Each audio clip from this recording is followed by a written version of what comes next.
지금의 우리 사회를 일컬어 초갈등 사회라고 합니다.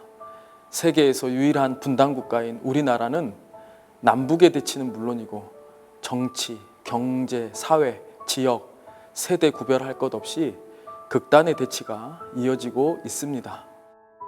2013년 보고서에 따르면 우리나라는 OECD 27개 국가 중에서 두 번째로 갈등 지수가 높은 나라이고 갈등 관리 지수는 34개국 중에서 27위에 그쳤습니다. 갈등은 이쯤 되면 단순한 싸움이 아니라 많은 사회적 비용을 지불하게 하는 사고라고 해도 과언이 아닐 것입니다. 그렇기 때문에 독일, 미국과 같은 많은 선진국에서는 투명한 정보의 공개와 자유로운 토론 등 합리적 공론화의 과정과 정책적 뒷받침을 통해 사회적 갈등을 해결하고 있습니다. 나라의 운명은 물론이고 우리 사회의 모든 분야에 있어서 그 미래를 보장하는 것은 누가 먼저 이 갈등을 풀어내고 화합을 이루어내느냐에 달려 있다고 해도 과언이 아닐 것입니다. 그것은 교회도 마찬가지입니다. 갈등은 분열과 폭력의 도화선이 될 수도 있고 발전과 통합의 씨앗이 될 수도 있기 때문입니다. 만일 우리가 화해와 협력을 통해 쓸데없이 빠져나가는 갈등 비용을 교육이나 복지 등 꼭 필요한 분야에 투자한다면 훨씬 더 행복한 나라가 될 것입니다. 그런 측면에서 갈등 조정은 우리 사회에 매우 시급하고 중요한 과제라고 할 수 있는데 그리스도의 몸된 공동체인 교회는 이 첨예한 사회적 갈등 해결을 위해 직접적인 중재자가 되어야 할 뿐만 아니라 화해와 화합의 문화를 만들어 가는데 앞장서야 합니다.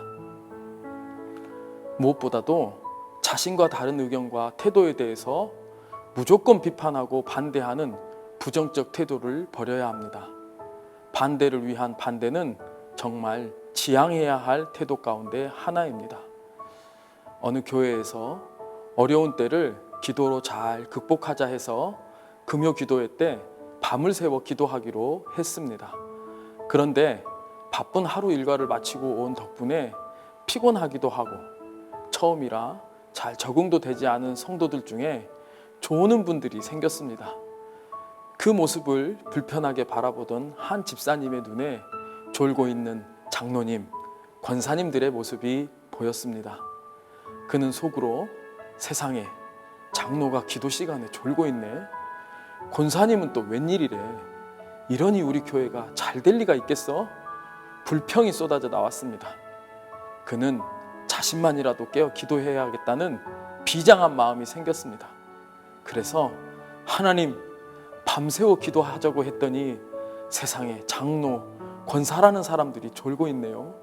하나님, 우리 교회 어떻게 해요? 제발 정신 좀 차리게 해주세요. 간절히 기도했습니다. 그때 하나님께서 그 집사님의 마음에 이렇게 응답하셨습니다. 야, 그럴 거면 차라리 너도 그냥 자라. 비난하고 원망하고 다투고 분열하는 것을 통해서는 결코 하나님의 역사를 이룰 수 없습니다.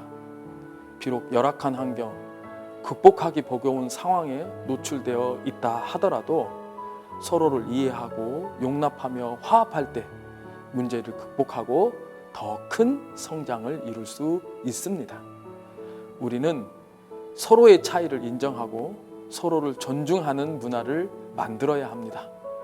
다양성이 존중되고 조화를 이루는 사회가 성숙한 사회입니다. 교회는 죄인을 사랑하고 용납하신 그리스도의 사랑으로 갈등하고 분열하는 우리 사회가 다양성 속에서 일치를 이루어가는 아름다운 세상을 만드는 데 앞장서야 하겠습니다.